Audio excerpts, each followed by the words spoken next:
Yes, Jambo, good evening, and of course, many thanks for joining us this very amazing Saturday, actually the last Saturday of the month, August. And as always, we have a lot and more lined up for you on OKU TV on the sports show. And of course, we'll be bringing you up to speed with what is happening there in Peru. Remember the Kenya under-20 team, that is the World Athletics Championship that is currently underway.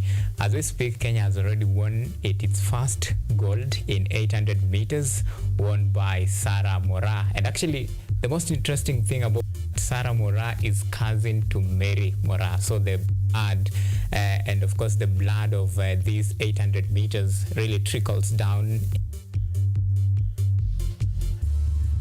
It is lined up for today, and of course we'll be crossing over there just to give you some we expect in that as far as the World Athletics under 20 championship is concerned. But the key focus today is about the 28-man squad that was released by the Harambee Stars head coach Injin Firat. Remember, among these the names that were actually unveiled the provincial squad for Harambee Stars, there is two key names that are missing, and these are some sort of evoke mixed reaction and even spark a very sharp criticism and discussion in regard to these two names that are missing. I'm talking about Ayub Timbe and of course we have Daniel Anyembe, and these are very critical and crucial players that have been part of Harambee Stars squad, and they have shared their moments in their success and in their failure. They have been there, and this time round it's a different trajectory in regard to that. And of course we'll be taking a look at the squad, in regard to defenders, goalkeepers, midfielders, strikers, notable names, and those that are missing. Even as Kenya officially embark on a mission to clinch ticket to represent the country in the 2025 Africa Cup of Nations qualifiers that will be held in a span of just a couple of 7 days from now. Remember, the first match will be Kenya versus Zimbabwe at Nelson Mandela Stadium in Uganda on 6th of September. Then on 10th of September, Kenya will battle it out with Namibia in South Africa, and this is a qualifier match. Remember, Kenya is in Group J alongside Cameroon, Zimbabwe, Namibia, and of course they'll be wanting to stake their dominance and try to see if they can squeeze this ticket to represent the country in the next 2025, that is Africa Cup of Nations, that will be held in Cameroon. Should Kenya clinch that ticket, then this will be setting a basis and of course a very strong background, given the fact that 2027 Kenya alongside Uganda, Tanzania will be the host nation to host the AFCON 2027. Should they qualify for this one, then at least it will usher in some sort of hopes from Kenyans, and given the quality of teams in this particular group, key focus is Cameroon. There's a very strong team, one of the African giant, and of course they have been there for quite a while. They have won the tournament, and of course coming against a team that has a very impressive record, then it can only tell what to expect and of course what lies ahead. So that is something that we'll be diving on later on our program today. And of course there's just a subject of discussion given the two names that are missing. But remember, we still have some inclusion, the likes of Benson Omala now officially being included in this squad. But now work will trickle down when the official squad will now be mentioned. Remember, this is just a provincial squad, a 28-man list. So who will make the final cut? That is a big question that many will be eager and keen to see at the end of the day. Then in regard to that, in same breath, there is something that is really very interesting for athletics enthusiasts. Remember, in this week, two petitioners have filed a case to compel Sports Cabinet Secretary Kipchumba Murkomen to actually form a caretaker committee that will oversee election, the Kenya Athletics election. Now, some of the key areas that these 4 petitioners actually are concerned about, first of all, is the state of athletics in the country. They argue in their own right that the stayed and of course the delayed elections has some sort contributed to very poor performance that we have witnessed, quote unquote. I'm quoting them, the poor performance of Team Kenya, especially in the global stage. They want election to be held within 90 days after court issued an order to actually compel the Minister of Sports to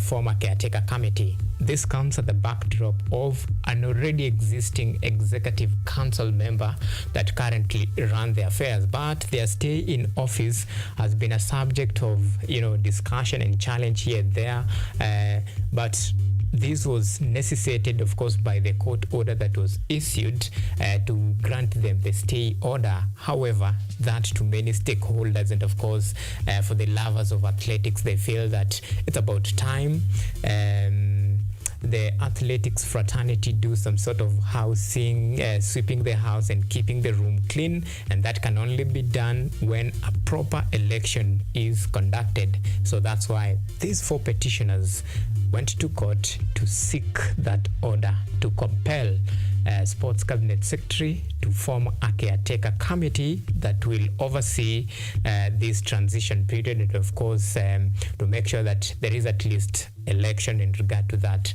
Remember, Athletics Kenya have had their own share of challenges.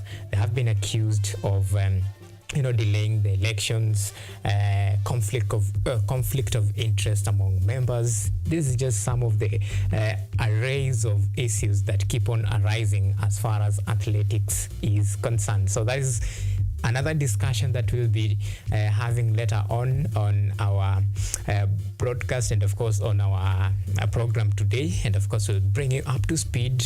What does the Sports Act of 2013 says about appointing caretaker committee? Is there any conflict of interest? Does it contravene the Sports Act and of course the Constitution that dictates and lay bare instructions to actually form this formation? And under what circumstances should such order take place? Big one.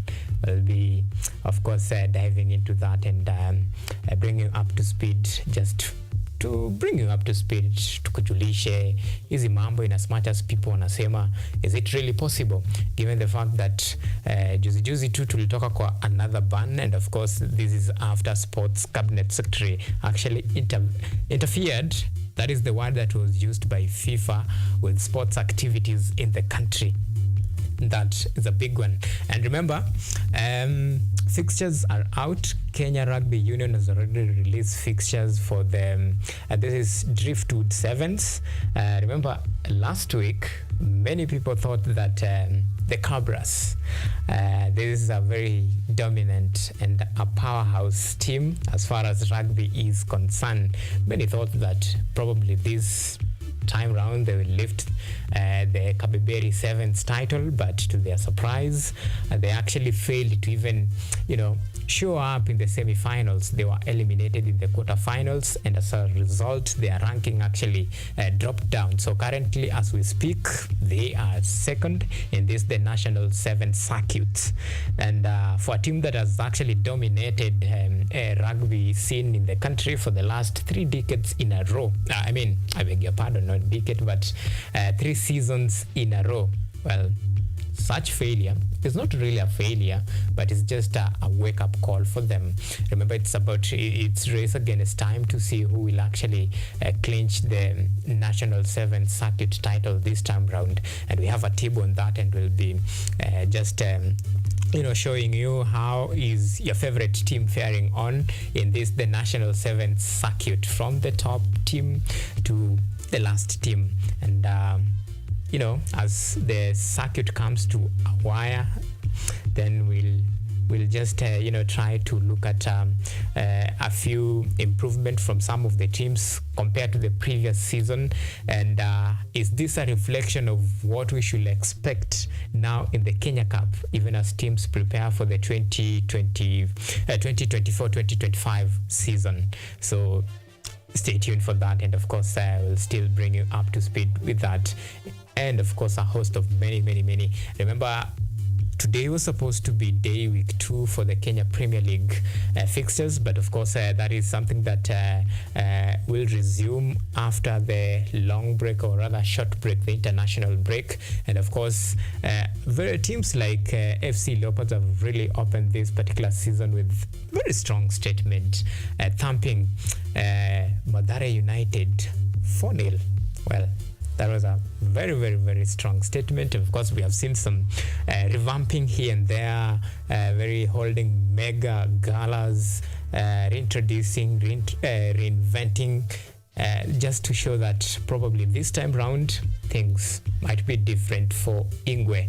And of course, we'll try to bring you up to speed, the trajectory about this season. Remember, the beginning of the season, they have already set their priorities right according to them, and of course they are going for the title that actually been dominated by Gor Mahia, one of their arch nemesis long time ago, probably 19 years ago, when they were at par, same level, and of course same caliber and energy. Somewhere along the line things change, and Ingwe can only read the logo and of course the number, Ambiwa Soma label, and that is what they are doing. Currently they are playing catch up to Gor Mahia, and of course with this new season, well, it's very hard and tricky to say how things will unpan. So for this point, we can only say it's just a matter of wait and see how the season will unfold. Remember, Gor Mahia, they are still in the continental showpiece, chasing at least their continental glory. Remember last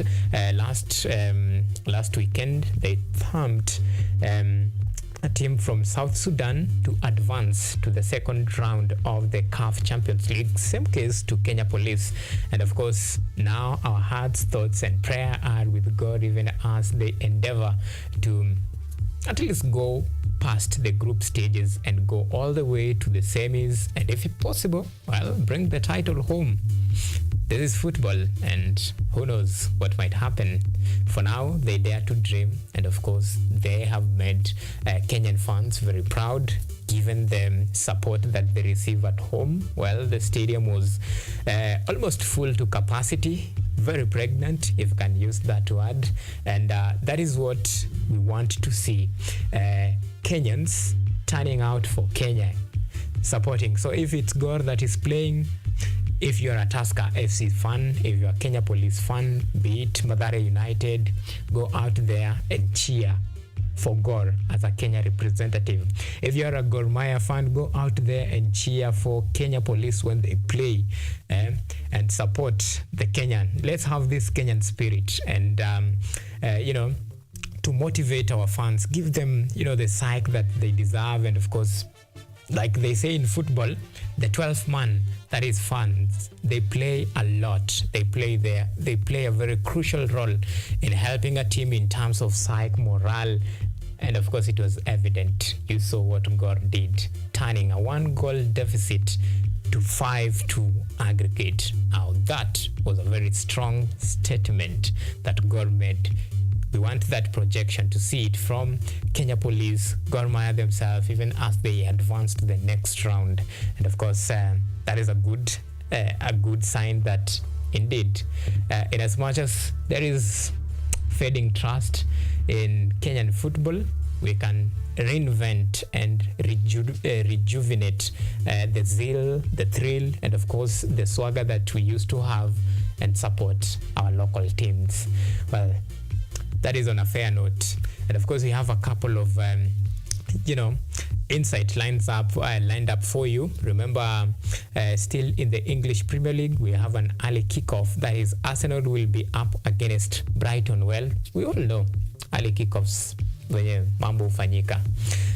Juzi tu kulikuwa na early kickoff ingine, same team, Brighton vs Manchester United. Tukacheki Mambo ilichemka, sijui kama leo pia tuna expect something sort of that, because early kickoff, to be fair, atusemangi like it is maybe Arsenal's to win or Brighton's to win. Hapo ni ile penye the pendulum ita swim, then if you settle on that, then that is your lucky day. So an early kickoff, just a couple of minutes away from the kickoff, but the big match is the battle of the Titan, Manchester United versus Liverpool. Do you see a 7-1 somewhere there? Do you see a 5-0 someone there? Do you see probably maybe 3-0 or 3-2? Well, that's a big one, and we'll wait to see. New season, same team, same formation probably, but different coach with, of course, different ambition this time round. So Manchester United versus Liverpool at Old Trafford tomorrow. Who will carry the day? Big one. The battle of the Titan, maybe some say the battle of the Reds. So who will be the more red? That is the big question that you're waiting to see how these things will unpan. And don't forget, by the way, as I sit here, I am a Chelsea representative. Au wengine labda tu ni ma agent. And of course, strong statement. That is in the last game. That is on Sunday, 6-2. And I think Chelsea so far is the only team wenye maybe may score a lot of goals. 6. Sijaona hata 5 mahali. So, yeah, in a single game. And nilikuwa nasikia kelele somewhere. Sijui wacha ni kushow. Chelsea kuna team A, team B. Shika hiyo, team A, team B. Team A mnajua nani yako, team B mnajua nani yako. Team B kicheza kweni wise. Kwa wale wenye mna bet, unajua ni wawekezaji, hapo ndo mnakuwa heartbroken kidogo. Lakini team A kikosi iko. Team ni kali. Tunacheza kibingwa. Anyway, we'll see how things will unpan. Remember, tomorrow it's a derby, the London derby against Crystal Palace. And maybe do we foresee now probably 7-2 or 7-0? Because to be fair and to be honest with you, kama you follow your game keenly, well, hizo maboy ilikuwa inafaa ikuwe hata maybe 10 or 8-2. But wale walitupatia mtu kama Pedro Neto, so tukasema tusiwapige sana, tuwasamee kidogo, juu pia sometimes hii game hainanga makasiriko vile, but it was a good game by the way. And we'll see the second now, this is the third match of Enzo Maresca, what he will do. And if probably ata maintain a same trajectory. What really hurt me the most ilikuwa like, this is the first Enzo Maresca win. The first. It's like amepoteza mingi na season 2 ndio imeanza. Amecheza game ya kwanza akapigwa na Manchester City 2-0. Ya pili ndio hiyo. Ya tatu tuliqualify. Hiyo ndio inamata at the end of the day. Anyway, much and many of this, and of course it's something that tutakuwa tunakuletea later on, even as we review the both local and international sports review. But first thing first, let's take you through some of the highlights that we pick to form the basis of our on the sports show today. And of course that will be laying grounds for discussion that we'll be having later on with my guest on the show.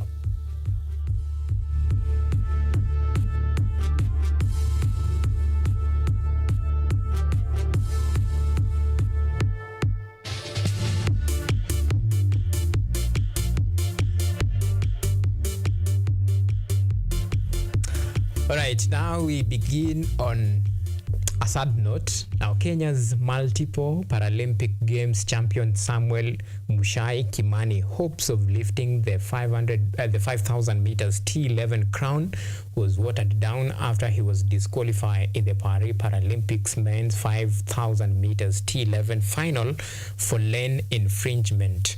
Meanwhile, Kenya para rower Sia Sururu and Julieta Moipo failed to pass the test of time in the hurdles. Moipo lost 19 4 to Marija Mesiv of Serbia in women's round of 16 in the under 57 kilometer K44 category.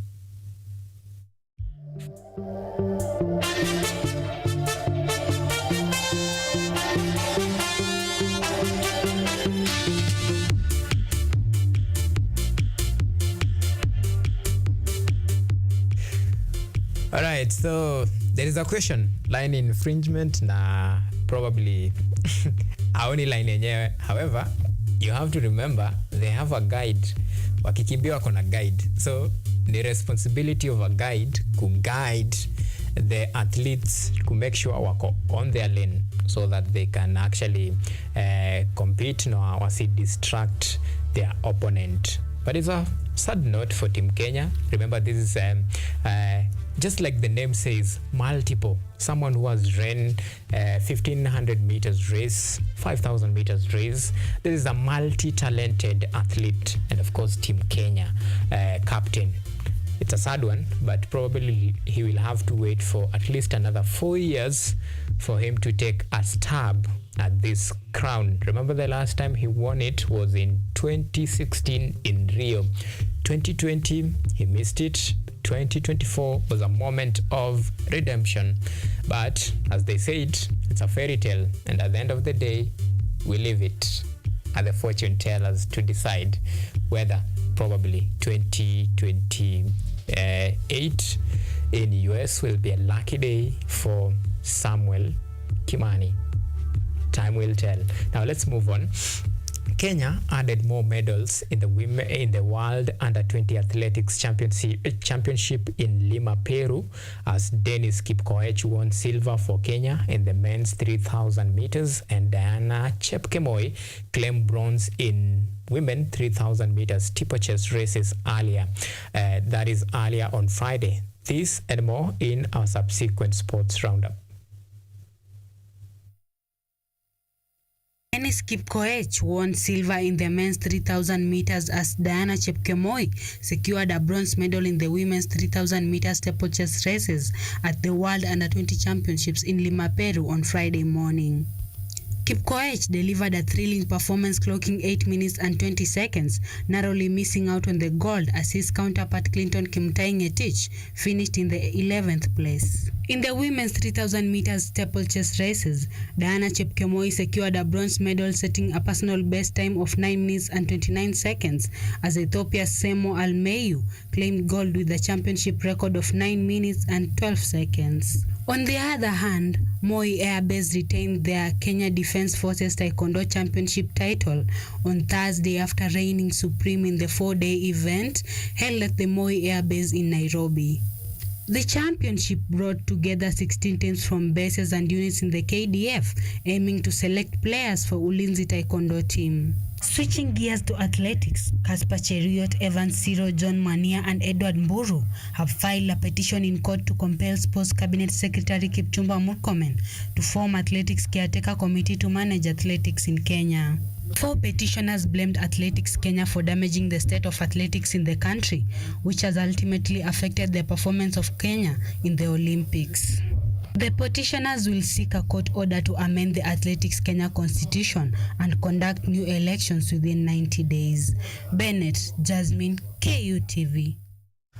All right, so that was a wrap-up of some of the key discussions that we'll be having today. Remember, very key concerning is the case that was filed in court in regards to the caretaker committee that will oversee the operation of Athletics Kenya, including elections that the petitioners actually want it to be within 90 days from the time the order will be issued. And it's a very interesting conversation. Remember that this is one of the area that we have seen some sort of delayed elections, and this has some sort of derailed some development and even changes in this athletics fraternity. And it's a very genuine concern from athletic stakeholders and even fans in regard to the affairs of athletics in the country. And it's very keen to see how this event will unfold in the coming days, if the court will grant the petitioners this order that they so seek, that will compel the sports cabinet secretary, that is Kipchumba Murkomen, to actually form a caretaker committee under Sports Act of 2023. And of course, it's a subject to discussion, and it's very interesting, I can tell you for sure.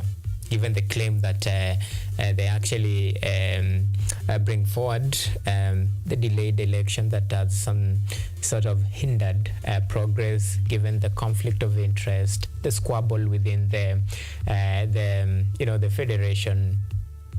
It's interesting how it pans out, and it's something that we'll be following keenly to see how event will unfold. Will this election be possible within 90 days? We are talking about 3 months from the day the order will be issued.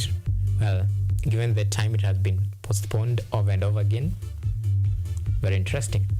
Anyway, so let's move on now. Beldin Odemba's police bullets fell short as they fell short of glory to Ethiopia's CBA to miss out on a spot in the CAF Women's Champions League at Abebe Bekela Stadium in Addis Ababa in Ethiopia. Senifa Wakuma slotted in the match-winning goal at 82th minutes after series of attack from Ethiopia outfit through the second half. The law enforcers, who had their sight on set on becoming the only second Kenyan team to qualify for the Continental Showpiece following Vihiga Queen's success in 2021, will now have to wait for another season to achieve their dream.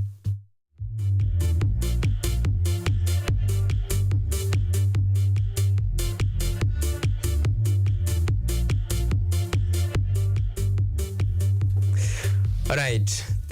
Remember this very interjecting intervals between which makes the point of difference between an opponent and, of course, a team that all is at stake.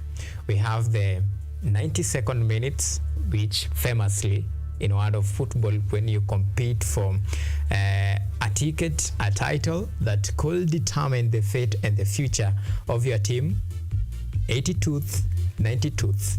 And this time round for Kenya Police FC, it was the 82th. Of course, I'm talking about the 82nd, but the goal was scored at 82th, the moment of difference. Are you getting me? Anyway, let's move on.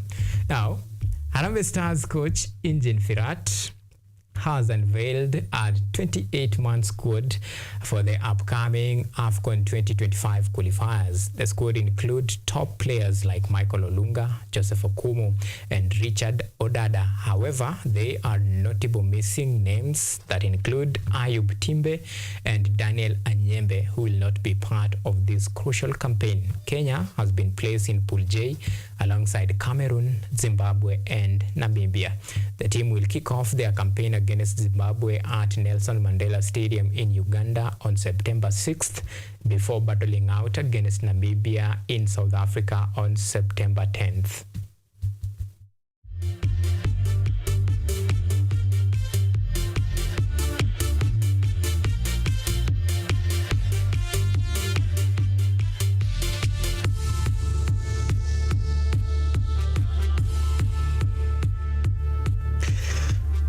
All right, so list ni kubwa, 28 players. At the end of the day, we only need 11 players for starters, the regular ones, and of course we have additional a few subs here and there. We call them the emergency players. So the most crucial thing is who will make the cut to the first 11.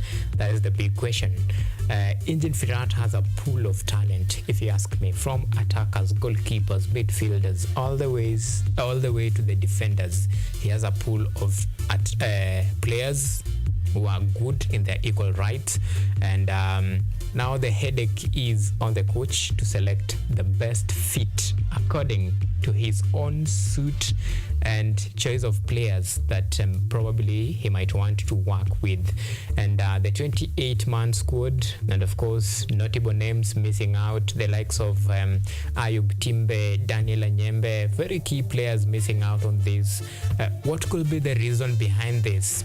Nobody knows up to this particular point. However, the only thing we can do at this particular point is put the trust and faith on Engin Firat, probably that he has made the best choice out of available pool of players. And of course, at the end of the day, he will probably bring glory to Kenyans. Of course, this team will actually propel them to clinch this ticket.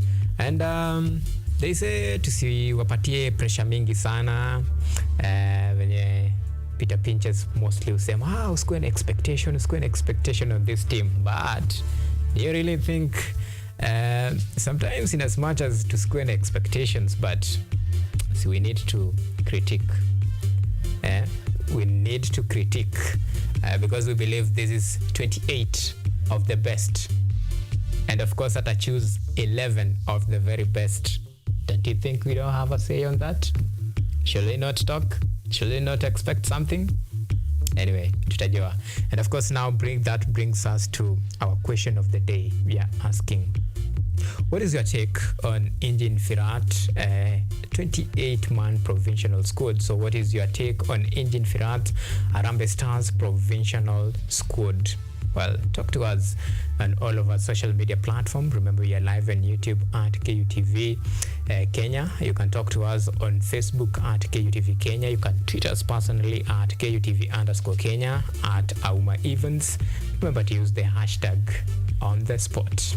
Let us know what you think about this Engin Firat selection, his choice of players. Do you think probably they have all what it takes to go there and compete for this ticket, and make sure that probably next year Kenya will be taking part in the AFCON 2025 in Morocco? Before now, we head back home because, well, home ticket you already to secure for 2027.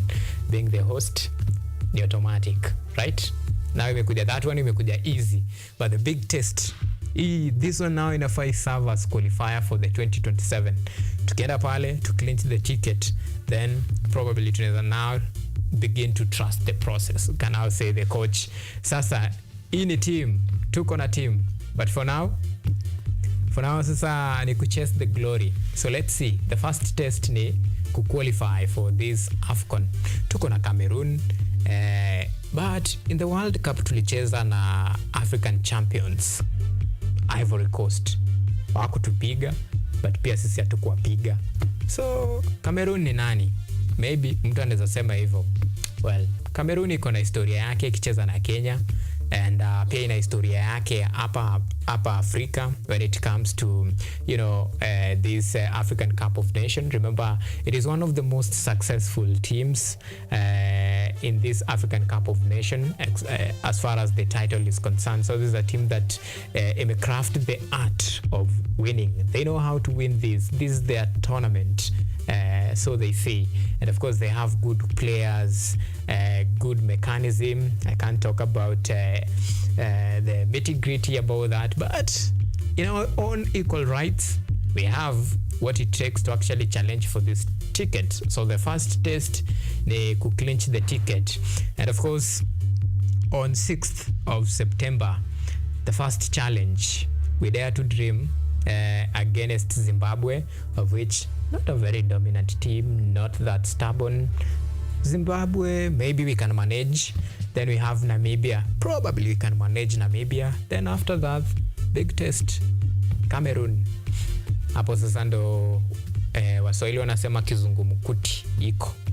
Pondo tunafaa ku climb the hurdle and challenge for this and make sure that they actually don't, they don't win against us. The best tunaweza toka nayo probably, the best tunaweza toka nayo kwetu maybe a draw, but tuna make sure like tunawakalia na wengine tunawakanyaga. That is the only way ya win this ticket. Now, so away from that, now let's switch gears to rugby action. Now, Kenya Rugby Union released fixtures of the much anticipated fifth leg of the 2024 Driftwood Sevens tournament, set to kick off on 7th to 8th of September 2024 at Mombasa Sports Club.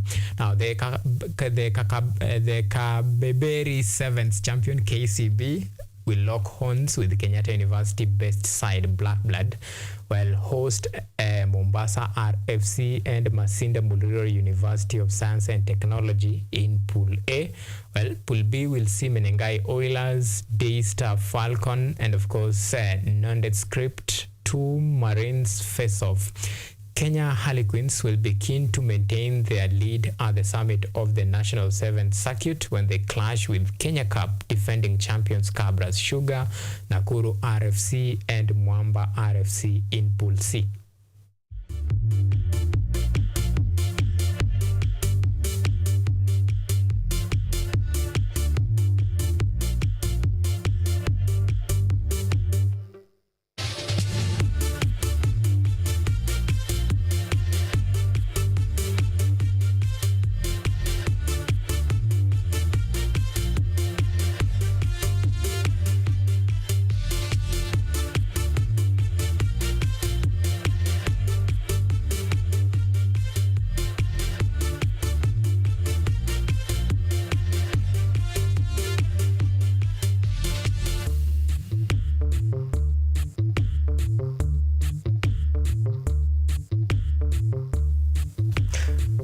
So remember, that is the Driftwood Sevens, and well, kila team imejipanga kivyake. KCB inasema, I mean Kabras inasema like this is the moment of reckoning, the moment of bouncing back. And remember I told you like now the table has shifted, so I'll be bringing you that table in just a bit. The table has shifted now. Mwenye alikuwa number 1 sasa amekuja number 2, then we have the likes of KCB wakishikilia hapo number 3, and they want to try and see if this Driftwood 7 will be another crown that they will actually lift, and see if they can improve on their table standings. As we speak right now, Kenya Harlequins and on a leader that with 75 points, followed by Kabras Sugar with 73 points, then KCB at a distance third with 67. So that's how the table is panning up. And remember, we have a host of like 14 teams all the way in the National Sevens Circuit, and of course we'll be bringing you that table later on. But before that, let's switch gear to some English action.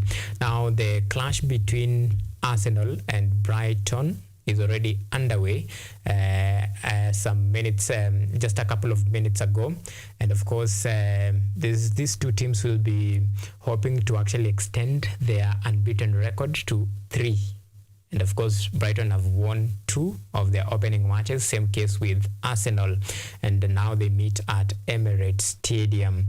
And of course, another match that is on the card today, Nottingham Forest will take on Wolves at 5 p.m. East African time, while Leicester City will rub shoulders against Aston Villa at King Power Stadium. On Sunday, Chelsea will welcome Crystal Palace at Stamford Bridge in a London derby, before Manchester United face off Liverpool at Old Trafford in the Battle of the Titan, among many other fixtures lined up for Saturday and Sunday.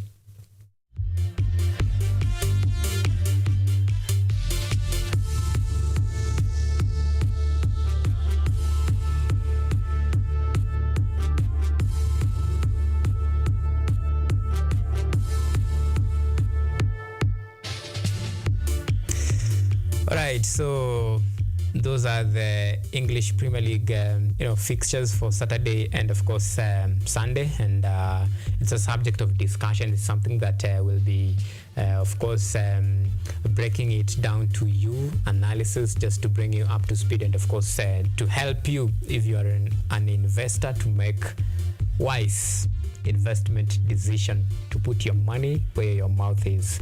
I'm sure that is something that you'll be eager to know, given of course I have a very good analyst and expert in this. Odds zake hazikwangi mbaya na kidogo anajua kulenga penye hii kitu inafaa iende. Ni kijana mtol sana. Ni mtol lakini pia content ako nayo. Content pia ni tall kivyake, study. And of course I'm talking about Sam Metiaki. Atakuwa hapa akitusaidia kuanalyze this EPL, and of course we'll be talking about now the return of the Kenya Premier League, the Football Kenya Federation Premier League, and of course we're expecting match day 2 after the international break, and just to see hizi matimu zimejipanga aje, Kenya Police, the Moneybags wako aje, and of course Gor Mahia. Now tunaona kuna timu ingine inakuja sana na vishindo. This is FC Leopards. Wow, of course wamekuwa the mainstay in this Kenya Premier League, but this time round wanasema it's a new dawn for them. Mikakati wameweka vile wamejipanga, wanasema sasa Gor wataona chao. Anyway, we'll see how things will pan, and with a lot of figures here and there, and of course we are really tracking what is happening there in Peru. Remember, this is the under-20 World Athletics Championship. We have Kenya there already. The first gold early today we got it from Sarah Mora, the cousin to Mary Mora, in the 800 meters. That is the women category. We still have a lot of activities lined up for today, and of course we'll be bringing you up to speed with which medal Kenya has won under which category, and who has brought glory for Team Kenya. Stay tuned for that. And remember, our question of the day, we are still asking you, and of course we want you to be part and parcel of this discussion. We'd like to hear your views and comment on this regard. So what is your take on Engine Firat, Harambee Stars provincial squad? What is your take on Engine Firat, Harambee Stars provincial squad? Remember, it is a 28-man squad list. So we are asking you, what is your take on that? Do you think probably he has chosen the best out of the best? Talk to us. Our social media channels are open, and we'll be sure to sample all of your feedback during and at the tail end of our show today.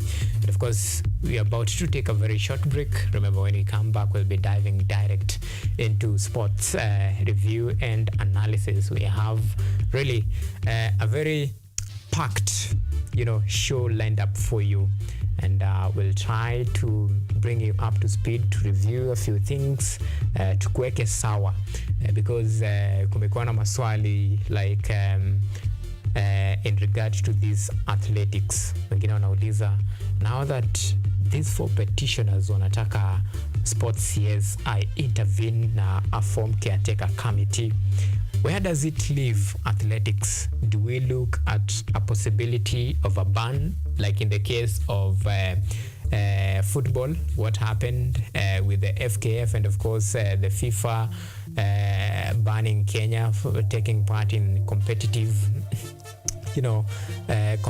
sports due to government interference with the local football affairs?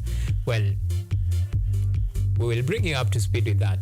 Try kukuelimisha as much as possible according to our level of understanding, to draw the similarity and the distinction between these two bodies. Remember, one is under athletics and the other one is under sports, under football, each with their own rules and regulations, mandate and constitution, and the role that government play when, if there is serious reasons to believe that respective or individual sports disciplines and federation has failed to maintain and put their house in order. Well, that one will be coming to you in just a bit. But first thing first, let's take this very short break. We'll be back with more.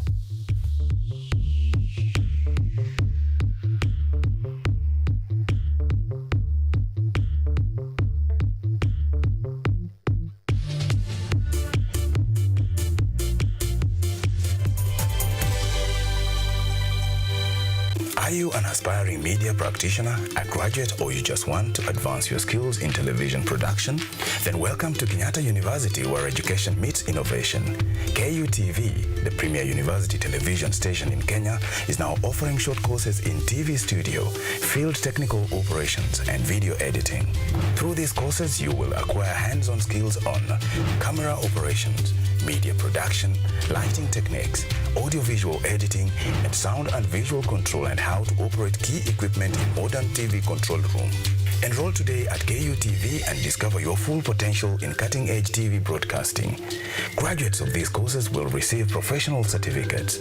For more information, visit our offices at KUTV Studios or call us on 020-870-4252 or 020-870-4255 or SMS us on 0739-110-544. KUTV, a new experience.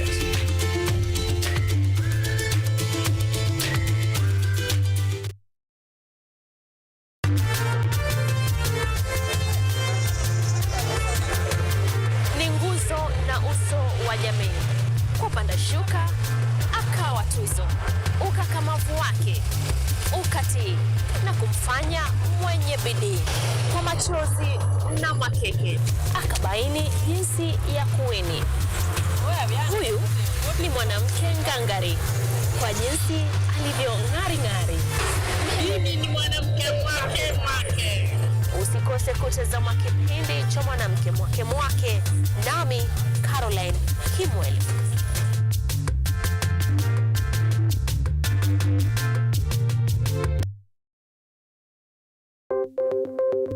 Maelfu na maelfu ya wahamiaji wakiwa na watoto kutoka nchi za Amerika ya Kati wanaendelea kuwasili kwenye mpaka kati ya Marekani na Mexico. Folks, I'm going. Thank you very, very much. I appreciate it. Thank you. Ni habari kutoka pembe zote duniani.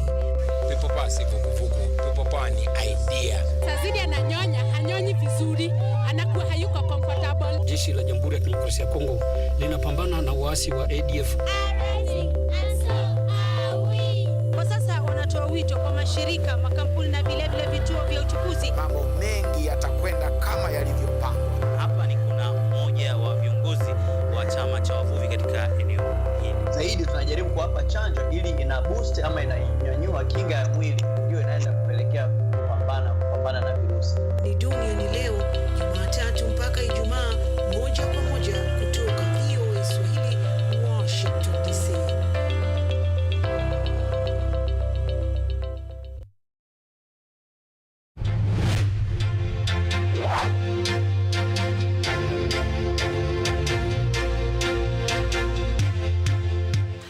We are all seeing the impacts of climate change. In Kenya, for example, the frequency of the floods is becoming more and worse. The amount of people and livestock we're losing.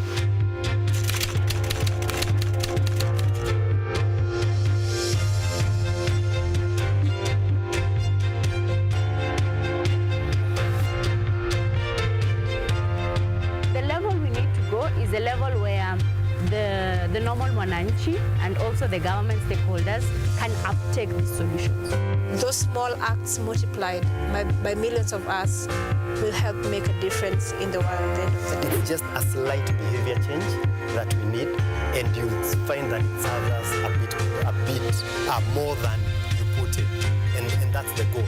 We want to be a better world than we found. Because at the rate we are going, it's dire. We will secure the planet for future generations.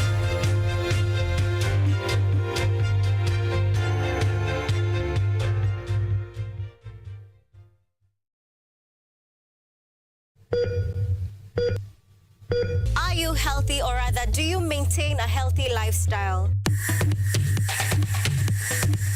According to WHO, health is regarded as a state of complete physical, mental, and social well-being, and not merely the absence of disease. Welcome to Focus on Health, a show on all matters health, wellness, and lifestyle.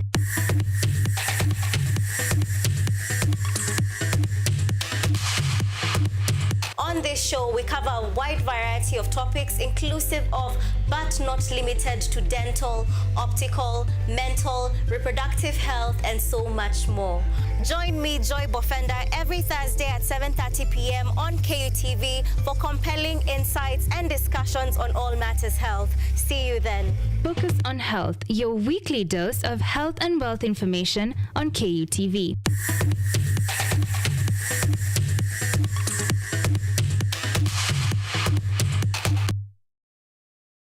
Get ready to embark on a journey into the exciting world of technology as we uncover the latest trends, interview top thought leaders, and dive deep into the world of tech like never before. Currently, we are facing the challenge in terms of finance. It requires one to move from different counties because we really need a large data set for our model to be more accurate. In this new and exciting series of the Technovation Show, join me, Yvonne Kimuma, every Monday 8:30 p.m. for a fun and thrilling experience as we explore the cutting-edge developments, meet visionaries driving change. Somebody who is in the underground mine doesn't know the presence of those gases. So there are a lot of gases involved. There is methane, there is carbon monoxide, and there's also hydrogen sulfide. These gases actually, they are very dangerous and they're very toxic. And discover the endless possibilities of the tech world.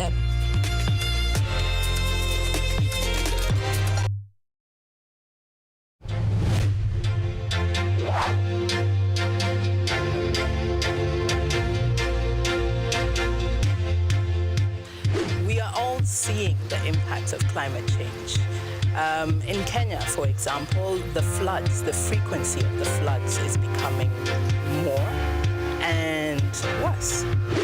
The amount of people and livestock we're losing.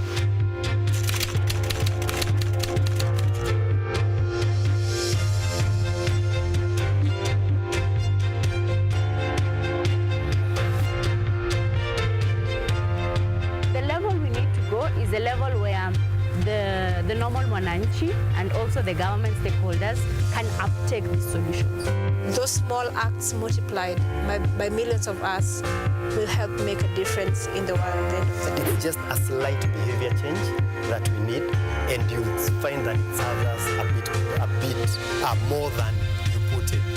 And that's the goal. We want to live a better world than we found. Because at the rate we are going, it's dire.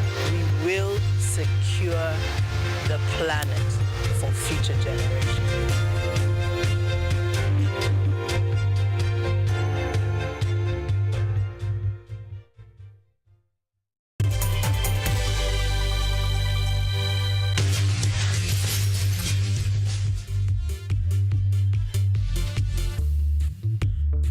Oh yeah, yes. Karibu nyumbani. In case umepotea, this is On the Spot Show, and of course this is our second segment where we bring you on the sports review, the local sports review, just to keep you on the loop with what is happening across the country and of course beyond the borders.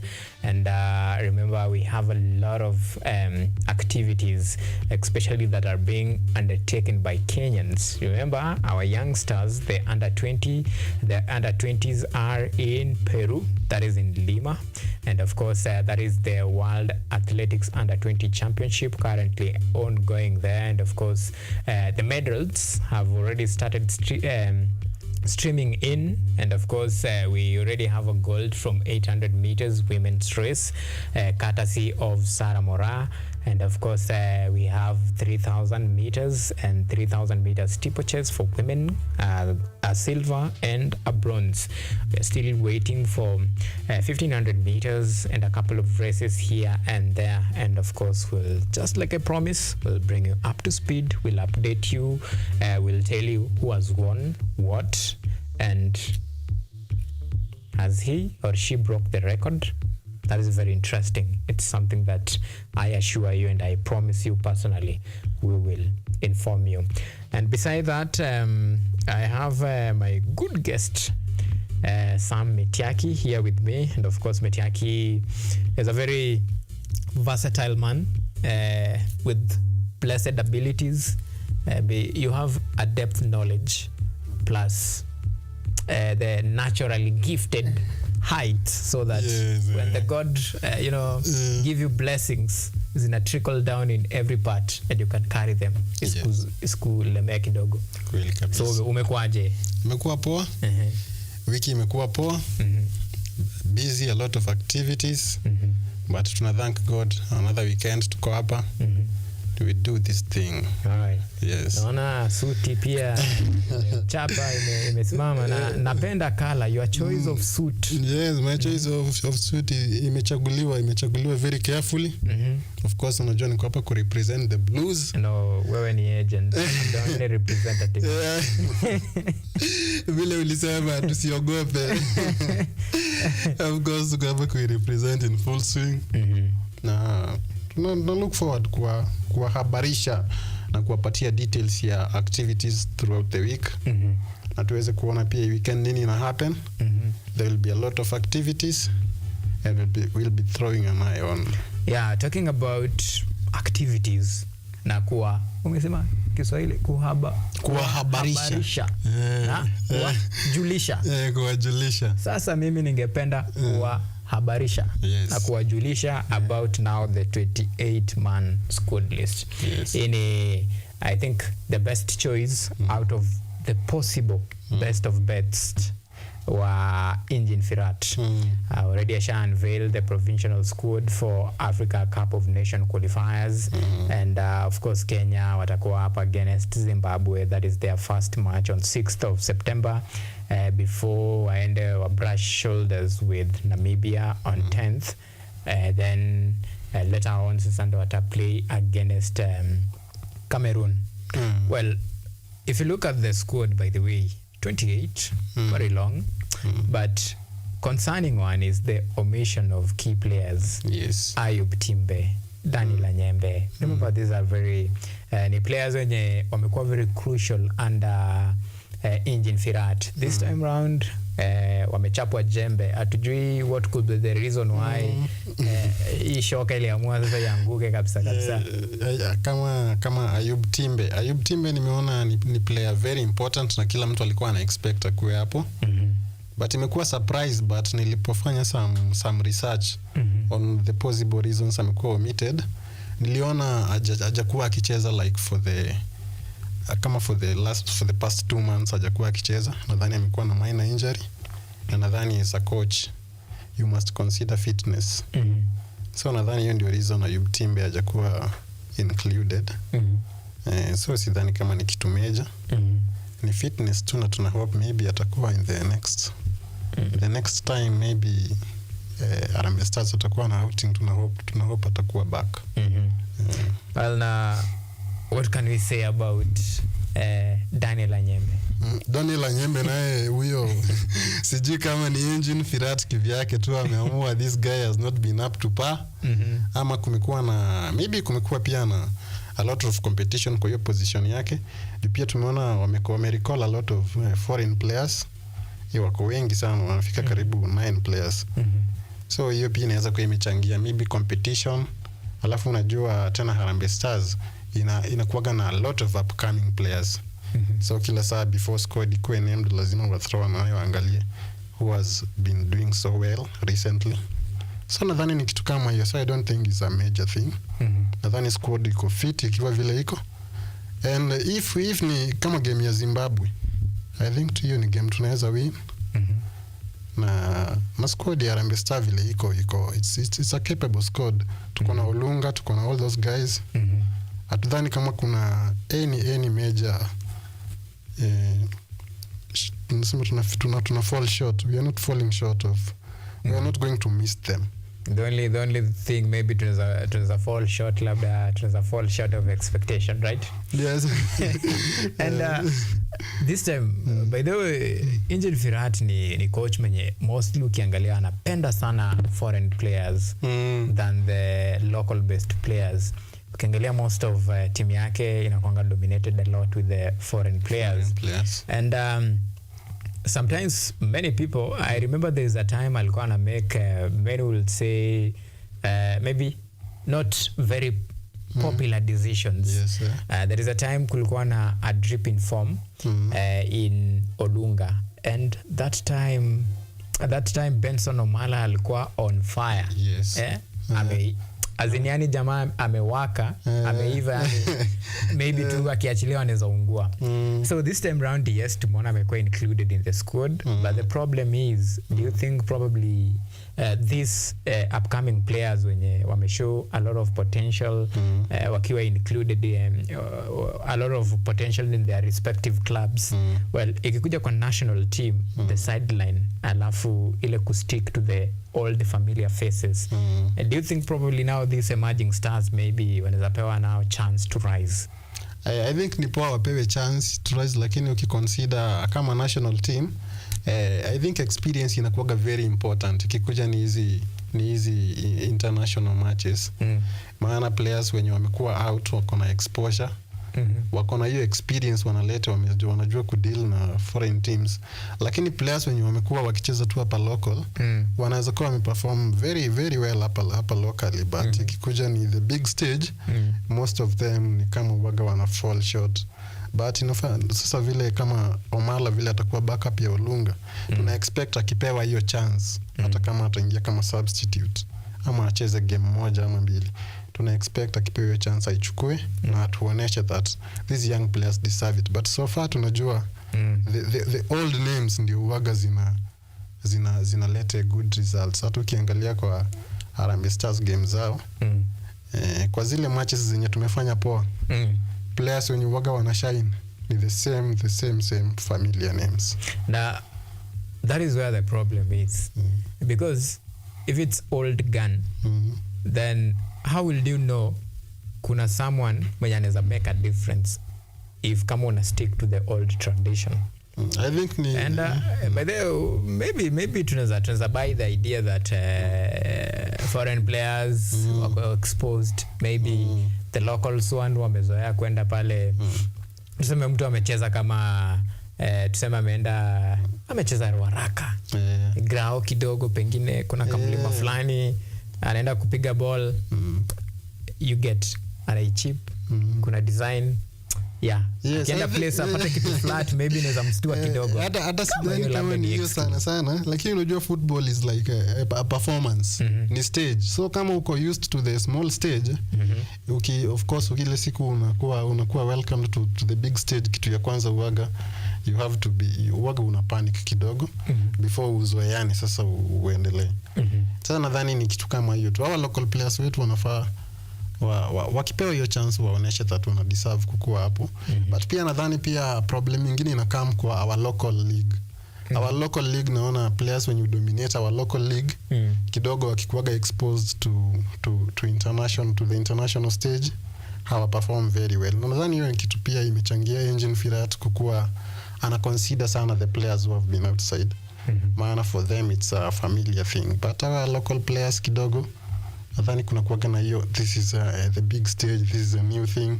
So itabidi wame take time wa climb hizo stairs za kujiasat hapo kwa hiyo stage with time. Okay. So ndo kama na gaming Olunga, striker pale, Ayub Timbe kula wing pale. Okay. Joseph Okumu, Marcelo. Na unajua pia hawa players wenye wameenda nje, tusiwahi sahau that these guys walienda nje because they performed exceptionally well hapa locally. So hata tukisema local players na international players, of course you are playing in the local league because bado hujafika kiwango ya kukua exported. Ni nyota ndugu yangu. Nyota na bidii. Kuna players wazuri lakini wamestick. But mimi napenda bidii ya Benson Omala. Benson Omala as we speak sahi, of course hiyo exposure ndio nasema sasa next season anaipata. Yes, he's a no longer Gor Mahia player. And sasa hapo now probably ndo maybe Engine Firat anaweza sema okay, ni global stage nataka. Well, we are exposed.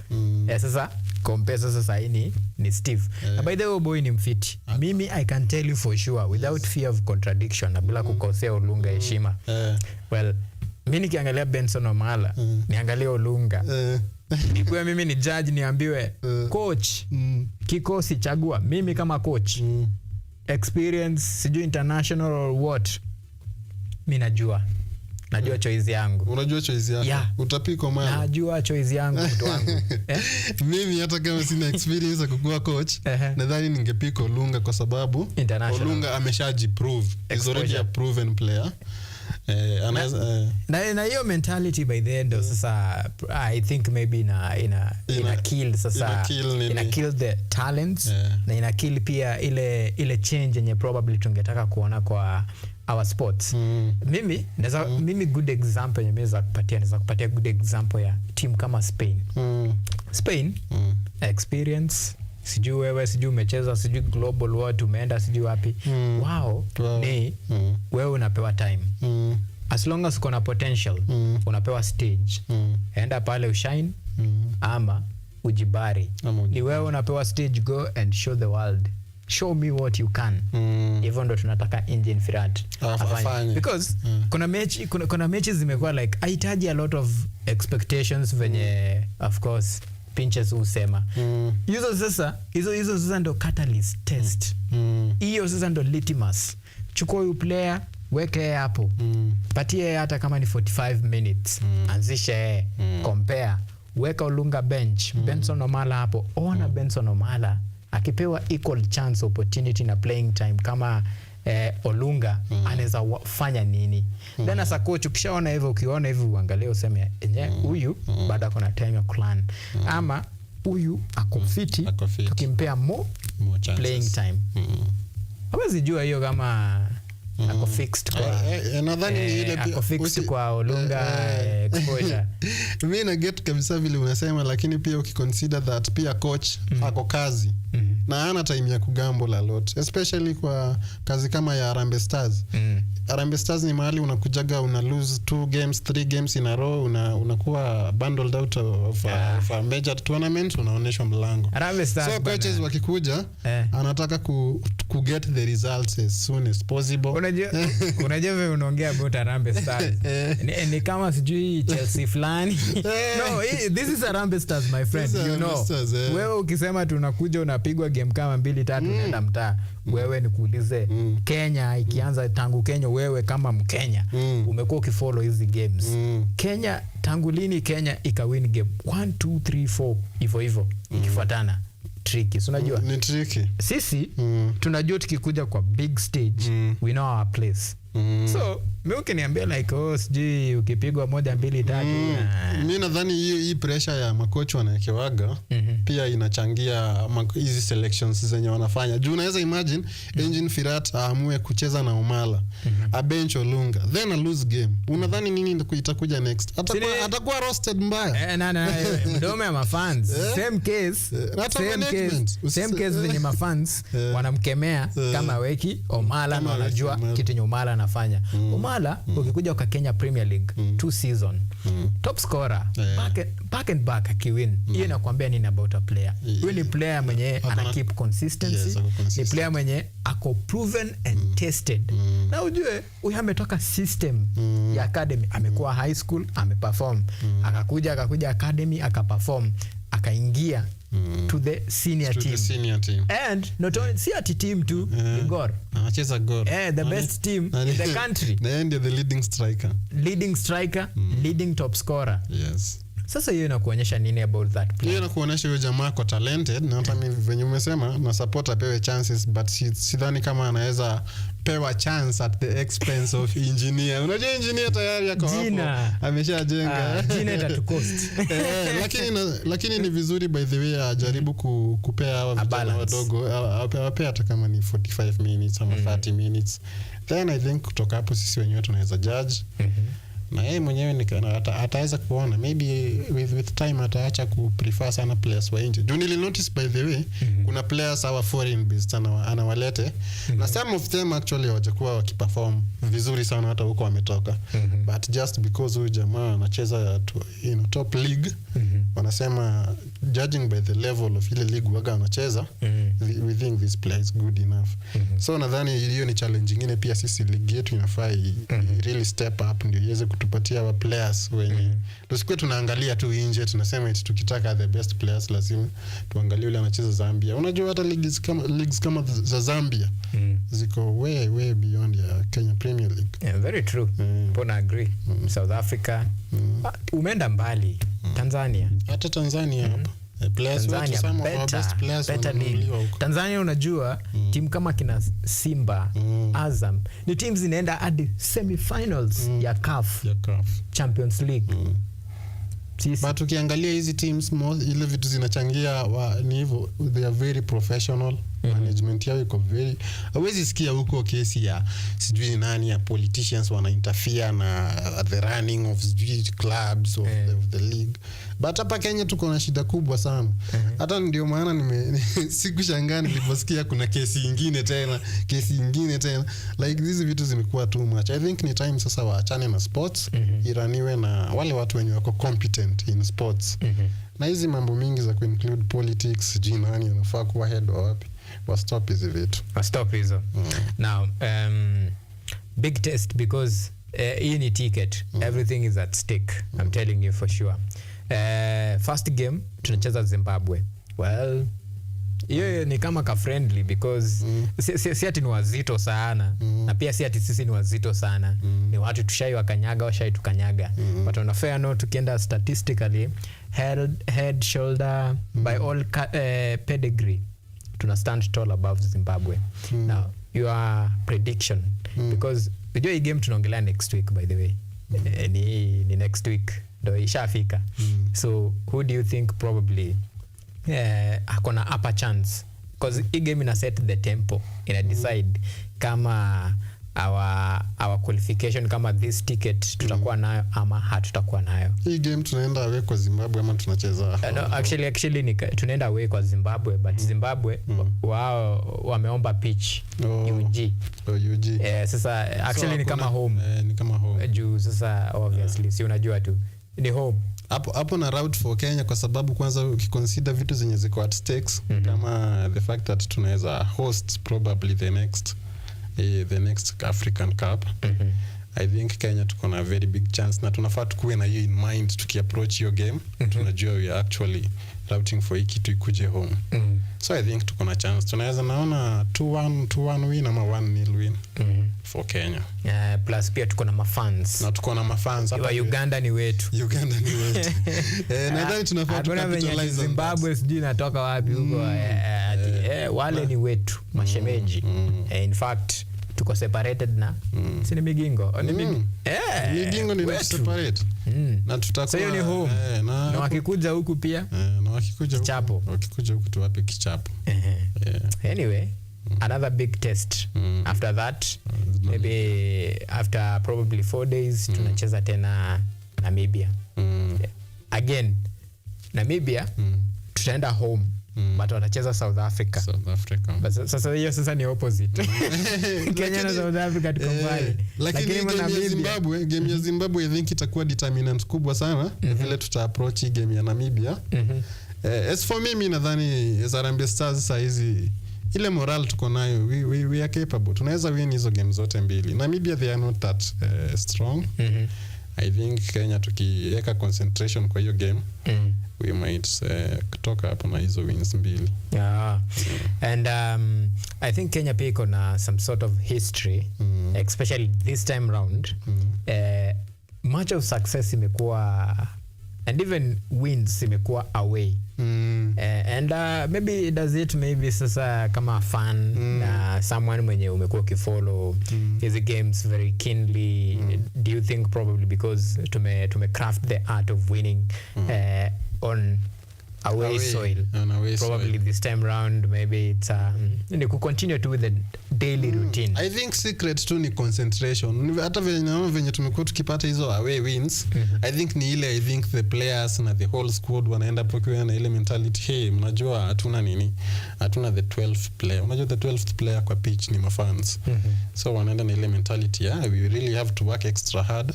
Maana hapa hatuna hiyo opportunity ya kukuwa supported.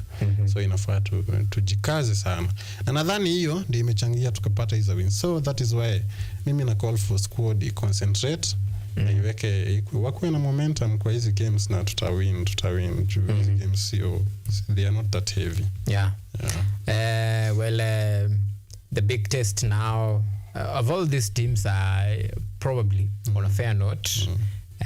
I think Namibia, Zimbabwe, not a big test. Yeah, they are not a real. They are not. But the real test now lies with Cameroon. Yes, yeah. In terms of FIFA ranking, wako above us. In terms of quality, wako way above. Infrastructure, wako juu. Hizi ni zile games zenye Harambee Stars waga wanakaza inaisha 0-0. So tuna expect, unajua vile walikazia Cote d'Ivoire, maana walikuwa wanajua these are champions. Yeah. Waende pia tuna hiyo approach, waseme hata kama tutashinda lakini pia tuta lose. Wakaze kukaza. Basi sasa ndo wakaze wa make sure wako na point ngapi? Wako na point 6. Wanakuja kukaza hii kwa ngapi? 7. Alafu tungoje sasa tujue kutakuwaje. Tutakuwa eri to lose hii kitu. Tuseme tume lose your goal difference. Lakini si ati tukanyagwa na Zambia ama tunawakalia ngumu Zimbabwe. So if they can get 2 wins out of 2 games, and maybe that is 6 points. Wakuja wakaza huku 7, then they can start believing again. Yes, I think it's very possible. Sama kuna ile common ilikuwa ni common phrase ilikuwa inatumiwa. Na ilikuwa inasaidia sana Gor kuwin. Nakumbuka? Washacheza season wako somewhere. Wako like wanaangalia timu inayofuata ni Tusker. Wanaangalia FC iko wapi? Wanaangalia games zimebaki na ni timu gani? Wanasema Guinea wasekao. Yeah. Kweli. So for sisi ndo tufike hiyo stage, lazima tukanyage Zimbabwe, Namibia, alafu tushike draw, then tuangalie tuseme hii imeenda. But until then hiyo tutajua tu kutenda aje. So inaitwaje? Those fixtures, that is the Kenya Namibia versus the first match, it's Kenya versus Zimbabwe. Then Cameroon itakuwa ina play Namibia. Then Kenya ikicheza na Namibia. Then Cameroon itakuwa inacheza na Zimbabwe. So remember, Cameroon tunajua like it's capable ya kubag all 6 points from out of 2 games. So the trick inafaa ikuwe pia sisi to bag 6 points out of 2 games. Tukimit the big wigs, the big fish, then tuko draw. Then tunangoja huko mbele the decider. Right? Yeah, so that's I think hiyo ndo the trick. And I think Firata pige hiyo hesabu kama sisi. Atakuwa ametuweka in a very very good I hope ana watch show. I hope ana watch. Hii ni tips kali. Hizi ni tips kali sana by the way. Tumempea mingi. Okay. So another issue of concern, na hii yenyewe hii nayo inakaa ni real headache. Well, kuna stakeholders, in fact hata si stakeholders, fans wenye blood ya athletics ina run deep in their veins. Wamekaa chini, wameanalyze, wakatry kucritique, wakasema hapana, haifai kuwa hivi. They are literally tired.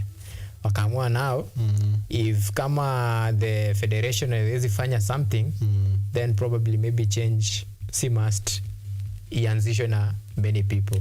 It takes you to be the difference. True. So wakaamua kufile a petition in court challenging, or rather to compel Sports Cabinet Secretary Kipchumba Murkomen to form a caretaker committee that will oversee the smooth transition, they say. After the order is issued by the court, then they hope that the same court will now then give another order for election to be carried out within 90 days, that is 3 months. And some of the reasons why wame cite in their petition that they think probably it deserve an urgent attention. It's because first of all, kumekuwa na delayed elections, athletics election.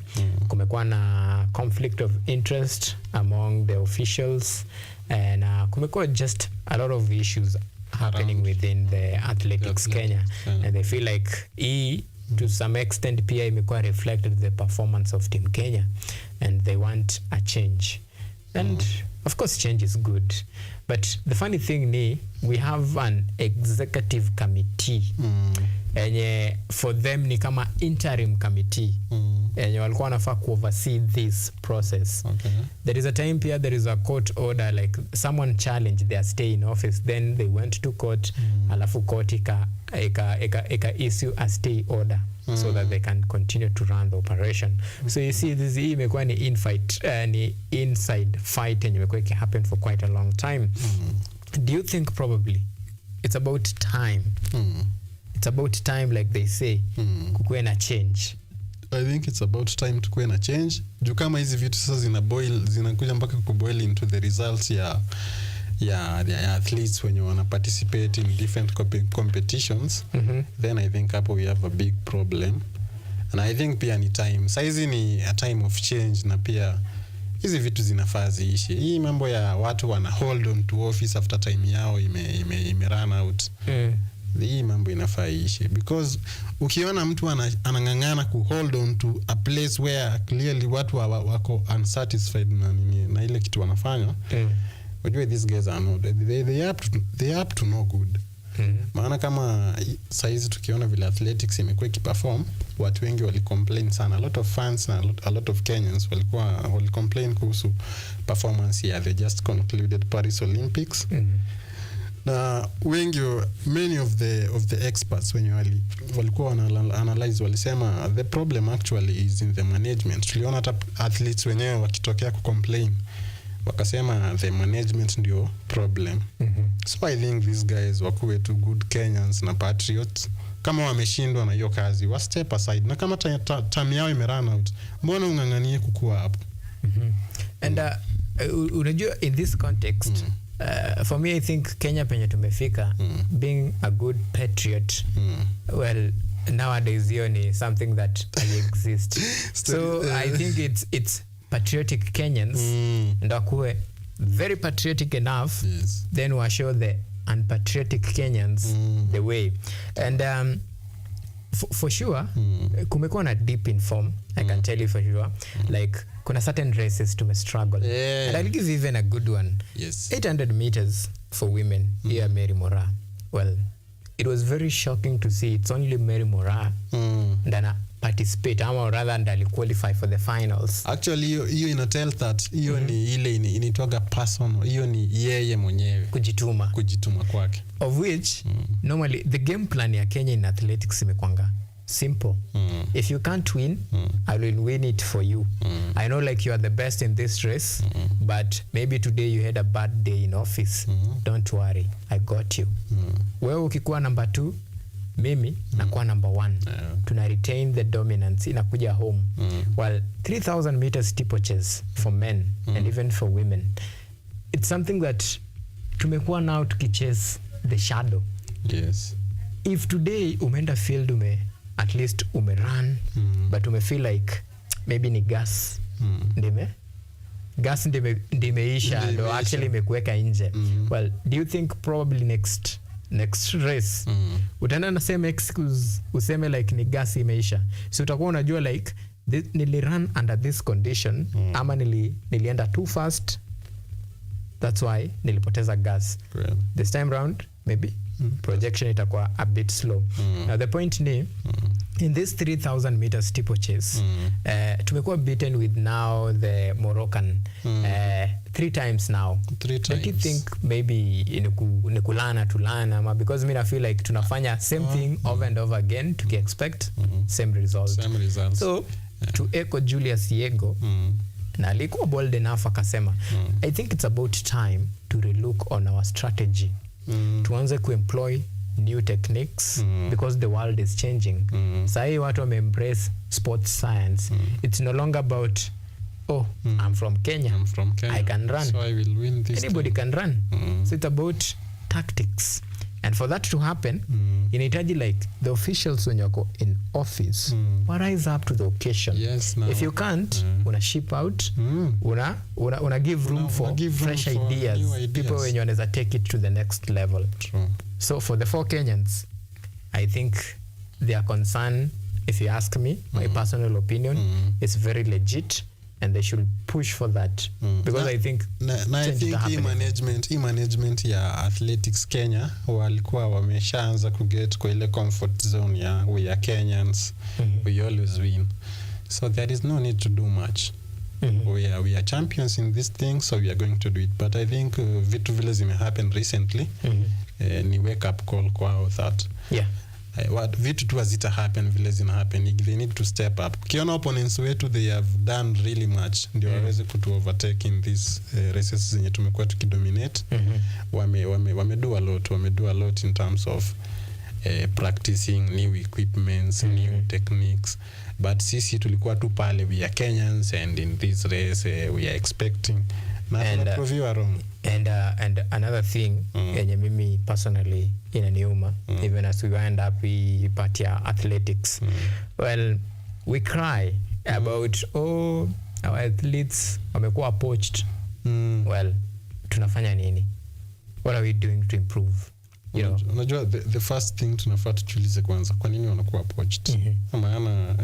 Ama mbona sisi tusipoach? Terms haziko favorable. Tutakuniambia tuwezi enda US to convince anaitwaje huyu jamaa? Bednarek. Hakuja kimbilie Kenya. Ama tuende Botswana tuchukue lete bogo. Tukuje tumpeleke hata tumuingishe jeshi. Tupandishe cheo. Tupewe msharafiti. Kenya sidhani kama tuna hiyo capacity. In Kenya there is a lot going on. In Kenya hatuna capacity ya kupocho watu, maana kwanza most of these officials when you wanna manage hawana interest kama hiyo. These guys hawako in touch na reality ya yenye ina happen kwa ground. And I think that is one of the big problems yenye inafanya vitu zina happen hivi zina happen. Like our officials hawako really in touch na the real issues zina afflict our athletes. Hawana hii perspective ya the normal Kenyan, our civilian citizens wenye wanashabikia our athletes. So I think wako in their own world, na I think ni time tufanye changes to bring up watu wenye at least wako na perspective ya Kenyans na watu wenye wanajua what does it really entail to be an athlete. All right.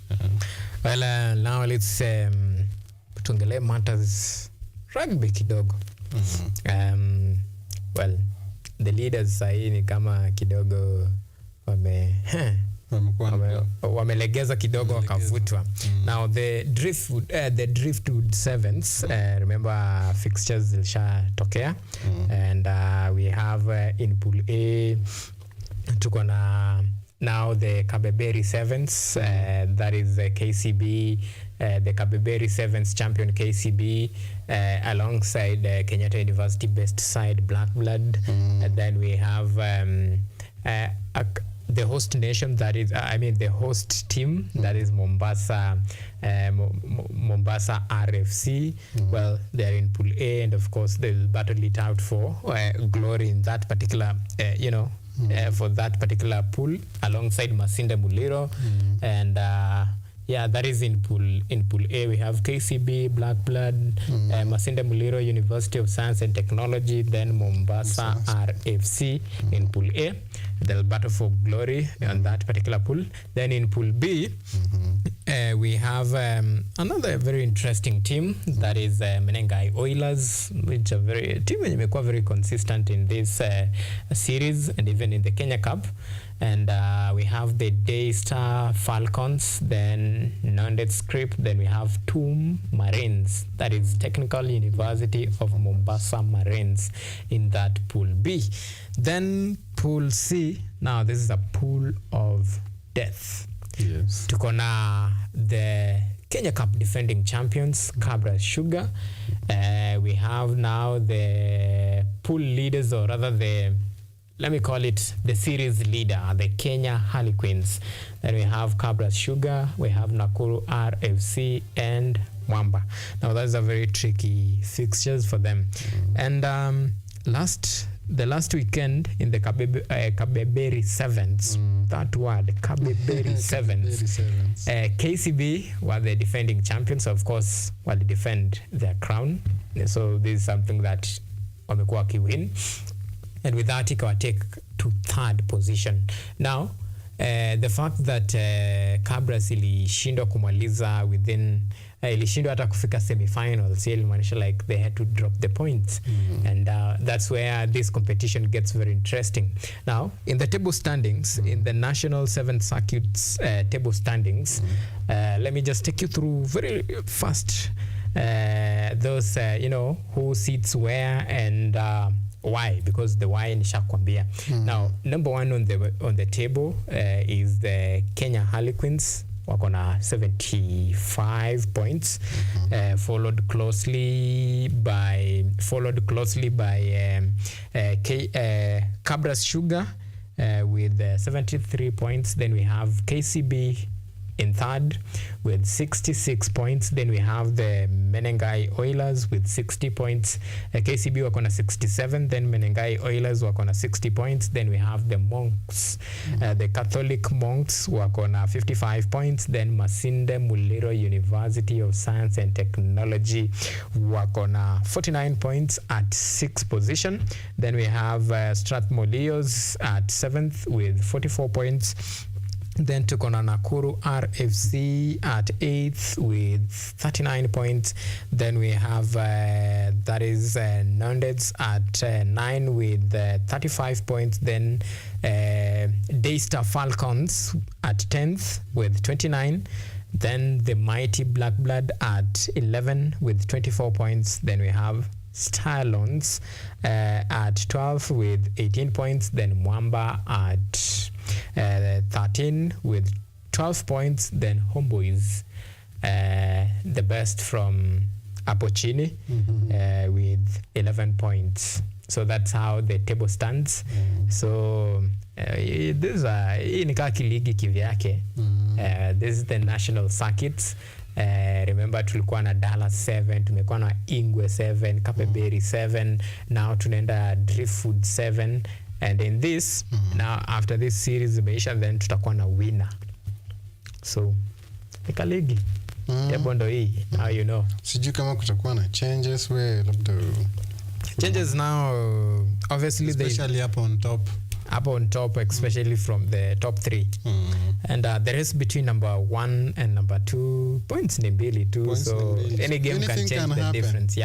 Anything can happen. Either Harlequins wanaweza maintain the lead, ama the Cabras venye coach wao alisema wanaweza wake up na waende nayo, ama KCB inaweza amua ku close the gap. KCB ndio nini, then Harlequins na Cabras what have to drop points.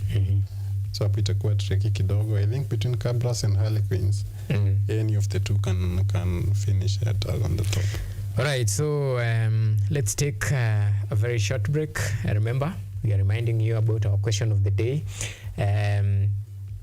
What's your take? It's a simple question. What's your take on Indian Firat Harambee Stars provincial squad? What is your take on Indian Firat Harambee Stars provincial squad? A 28-man list. Do you think probably this is the best of the best that Indian Firat could actually, out of possible pools of talent at his disposal, is something that he made the wise decision on that? So what's your take on that? You can talk to us on all of our social media platforms, and we'll be sure to sample all of your feedback at the tail end of our show today. Now we are taking a very short break. Remember, up next it's all about international sports review, and of course we'll update you on, we have an early kickoff that ilishaanza kitambo, that is Arsenal and Brighton, and in just a moment we will update you on what is happening.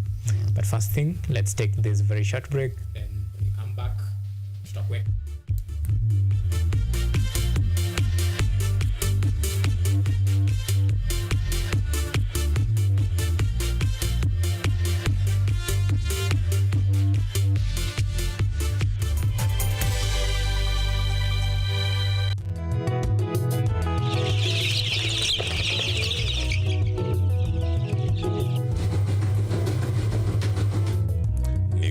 kaunti maarufu kwa kuzalisha maziwa na ukuzaji wa majani chai.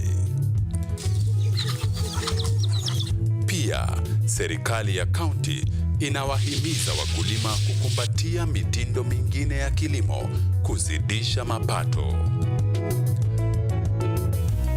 Kama kuna kikundi moja inafanya biashara ya kuuza kuku, hao pia tumewafadhili kuwafunza jinsi ya kuhandle zile kuku kwa sababu wanaleta kwa wingi.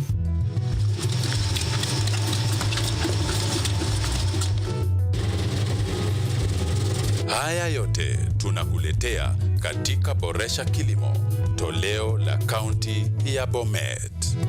Kilimo ni nguzo kubwa kwa ujenzi wa taifa. Are you an aspiring media practitioner, a graduate, or you just want to advance your skills in television production? Then welcome to Kenyatta University, where education meets innovation. KUTV, the premier university television station in Kenya, is now offering short courses in TV studio, field technical operations, and video editing.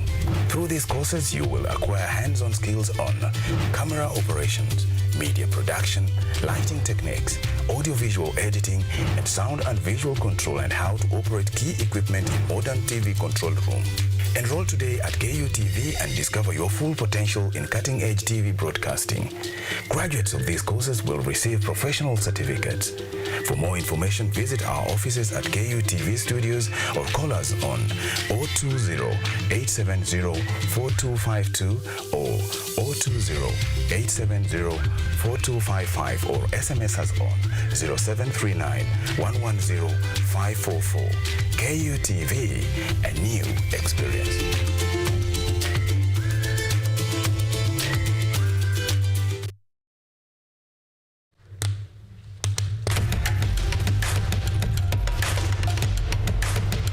Access to knowledge, solution to unanswered questions.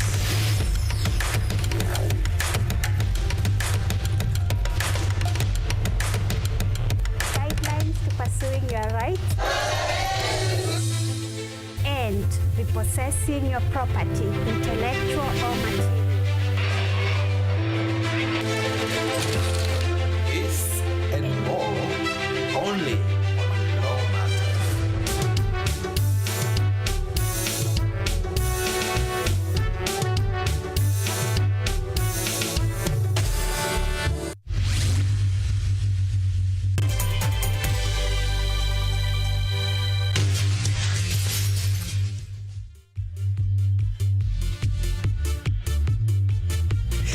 All right, welcome back. Now, this is the third segment of On the Sports Show, and this is where we take you through some of the international news.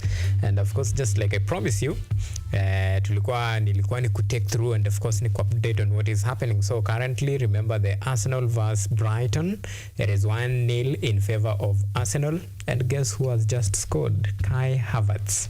Well, kijana amekuwa fire sana huko Arsenal, and of course that much this is the second half of it, and of course we still have like a couple of 35 to maybe 38 minutes or so for that clash between Brighton and Arsenal to come to a conclusion, and of course until the final whistle at 90 minutes plus a few extra time, then you can't tell what might happen because this is football.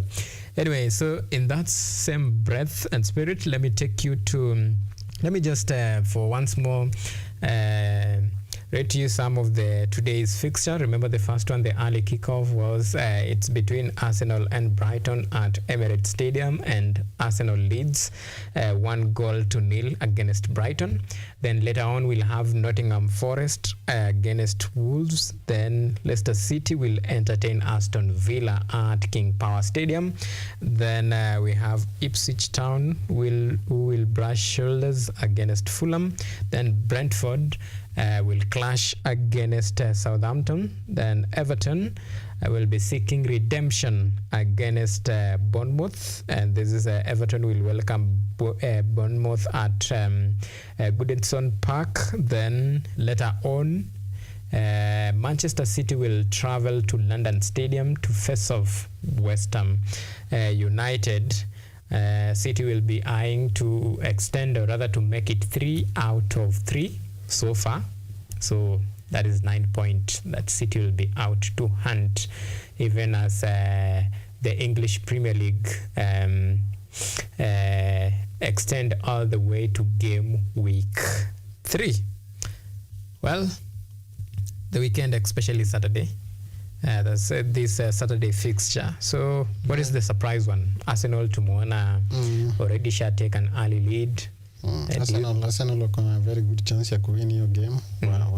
Wana concentrate sana, wako aware that hizi early fixtures, hizi early kickoffs. Ukislip up kidogo waga mambo yendi vizuri sana kwa the big teams. Maybe wako aware of that. Tumeona washachukua early lead through Kai Havertz. Yo kijana amekuwa on fire by the way. Ever since aende huko, it's like ali find his footing na Arteta.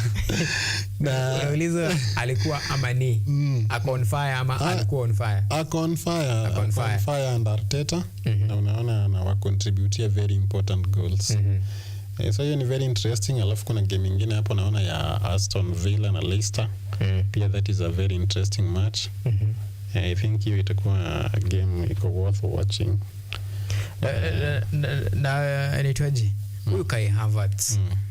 Well, unajua wewe kama mtu wa blue, ukiona vitu yenye magic yenye Kai Havertz anafanya, vitu yenye yako anafanya Chelsea, well, unafeel aje? Unajua pia lazima ni unajua alikuwa anafanyaga hizi vitu Leverkusen.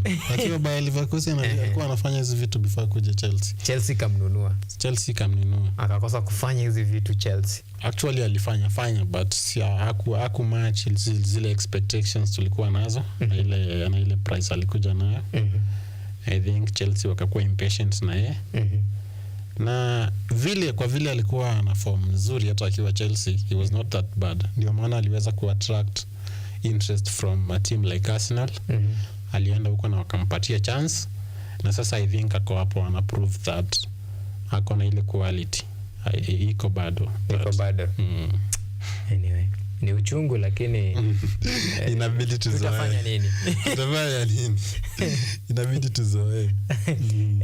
Anyway, now we have Nottingham Forest versus Wolves. Well, Nottingham Forest. Yeah, quick take on that. I think Wolves watashinda hiyo. Na root for Wolves washinde hiyo. Maana wamekuwa wakiperform very well. Nottingham Forest kidogo wamekuwa wakistruggle. But I expect hapo wapate beating. Then Leicester City, Aston Villa, King Power Stadium. It itakuwa very interesting match, very competitive. Aston Villa recently wamekuwa wakiperform poa sana. Na pia Leicester walikuwa wakiperform poa. So I think wako na some pride ya zile achievements wamefanya so far. So itakuwa game interesting, but routing for Aston Villa washinde hiyo. Aston Villa. Leicester City, their first game walicheza against Tottenham. Wakatoka 1-1. Well, that was good because remember there's a team yenye imetoka to championship. But hizi teams yenye napatanga promotions zikikuja kwa EPL, majority inaanzanga na momentum na ina keep up. Some well wana come, they struggle na wanaenda. Well, for Leicester City, their story for now hatuwezi jua itakuwaje. But now they face Aston Villa, another team that iko very keen to bounce back from defeat. Remember walipigwa 2-0 with Arsenal. And this time round probably kama this game itakuwa the moment of redemption kwao. So for me, well, I think the odds zinaenda kwa Aston Villa. Itakuwa pia I think you could consider that wali lose 2-0 to Arsenal in the past weekend. Huyu coach wao na the whole team Aston Villa squad watakuwa very keen. Wasi lose back to back, especially at these early stages of the league. So I think they will have a win up. Brentford, Southampton. Hey, that is a tricky match. Any can win in that. Any can win. Then we have Everton, Bournemouth. Another tricky match. I'm rooting for Bournemouth actually. Everton still wanna struggle. It's like a transition period. It may take very long while, and they are still struggling. So Bournemouth wanafaa take advantage. na wawin hiyo game. Viongozi Manchester City against West Ham. Yeah, Manchester City were very formidable. But you remember what happened last season? Kwa hii fixture ya West Ham. West Ham ni team wage ina challenge sana Man City by the way. So anything can happen there, but so far so good. I think Man City wako na the odds to win your game.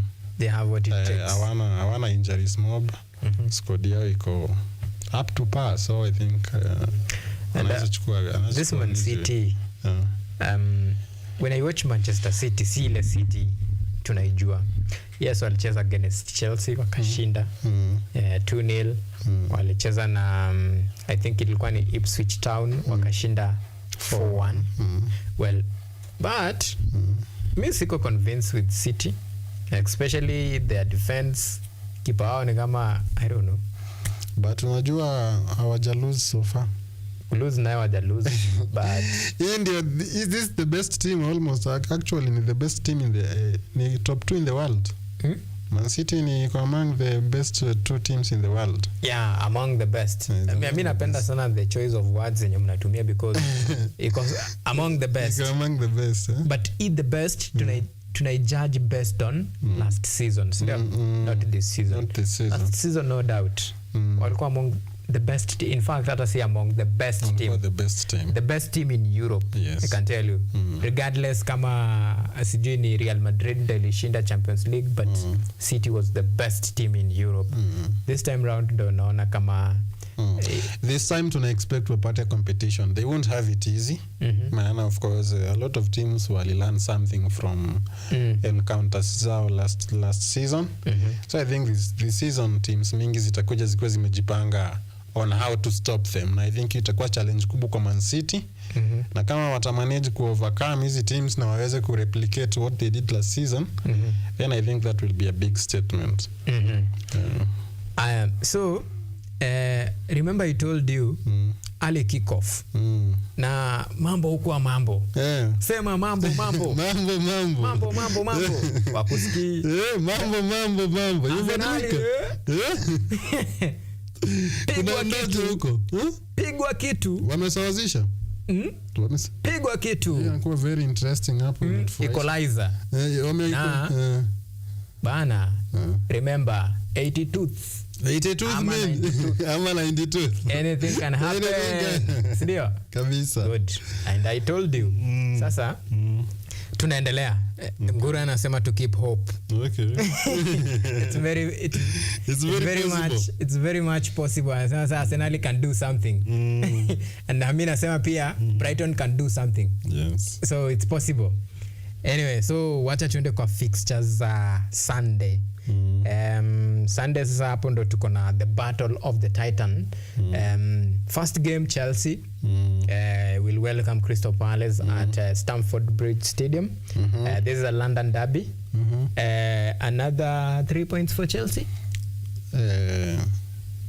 I think so hapo tutapata 3 points. Before nilikuwa nataka ku mention something kwa game ya Arsenal. Mbona wamepigwa red? Apigwa red. Nani Declan Rice. Chinja uwa. Sasa hapa ni kunoma. Chinja uwa. Anyway, Chelsea on Sunday. Chelsea against Crystal Palace. Crystal Palace ni one of those teams inapatiaga Chelsea really hard times. But of course unajua mambo badilika. Hii sio last season. So tuna hope Chelsea watakuja kwa wamejipanga.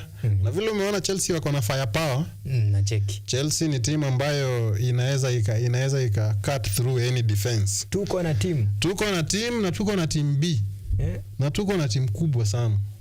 With very good attacking players. Ile kitu tunatarajia good attacking players but with fake defense.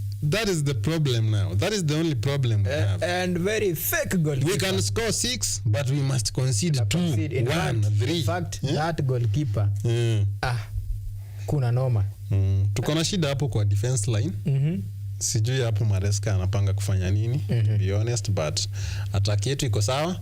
So kesho of course tuna expect tutafunga mabao.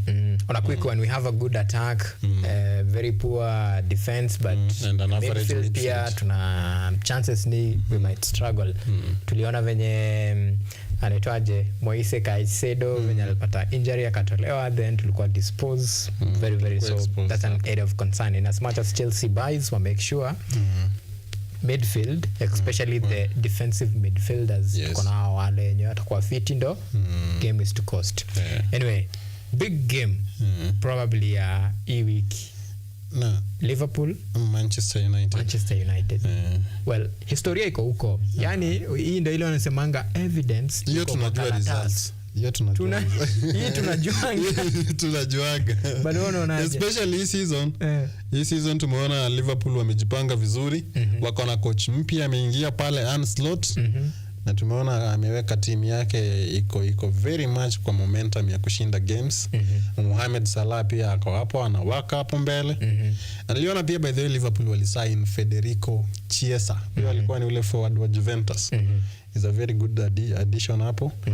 Plus wako na hata very good attacking players kama wale wa Colombia. So tuna expect na Manchester United wajajipanga vizuri. Tuliona hata Ten Hag aliogopa season kabla haijaanza, alisema season inaanza wako ready, but anyway season inaanza, they have to play. So, and tomorrow they will play. Na actually niliwaona mafans wa Man U.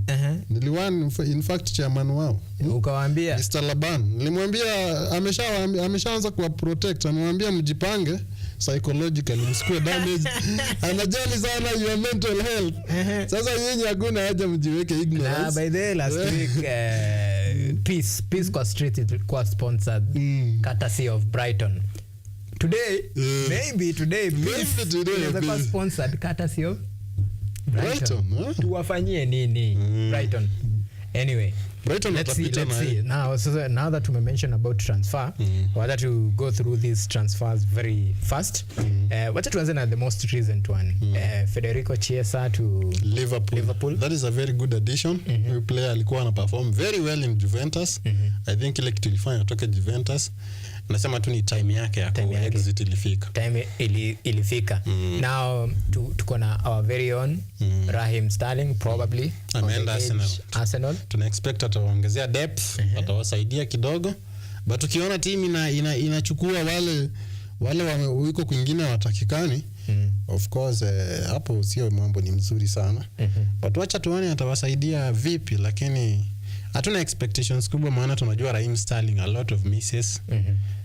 Na ni jamaa age yake imeenda. He was very good at his prime, but vile years zimeenda pia. Form yake imeendelea kudip. So ako on the dying stages of his career. Auoni maybe inaweza kuwa story kama ya nani Kai Havertz. Sidhani a good story aenda shine huko akuja achome shule. I think Kai Havertz story yake ni different maana is a bit young. Ukiconsider Raheem Sterling ni player amekula chumvi kidogo. So tuna expect hata atakakaa tu Arsenal alafu tuanze kusikia US. Then another one because by the ngura hizi ni moto. Sancho to Chelsea. That is a very good signing Chelsea watakuwa wamefanya. Lakini I'm concerned we are only signing attackers na tuangalie midfield na defense. But it's a good addition. Sancho akikuja Chelsea tuna hope take hiyo chance na shine. Niliona alisema hata alikuwaga sijui kama ni ukweli ama ni stories academy. Alikuwa academy Chelsea. Msana bleed blue. In fact, so that is a very kulikuwa like it was like this. It was actually Sancho to Chelsea than Kai. When to Manchester United likuja ika hijack the bid. So tukamiss on Sancho tukaendea Kai Havertz. Now we have the opportunity to have Sancho na ni player kwa young and to expect to take chances zake Chelsea na shine vile inafaa. Hapo tutampatia chance ya kucheza na tutamdisrespect kama uko Manchester United. So hapo atakuwa safe.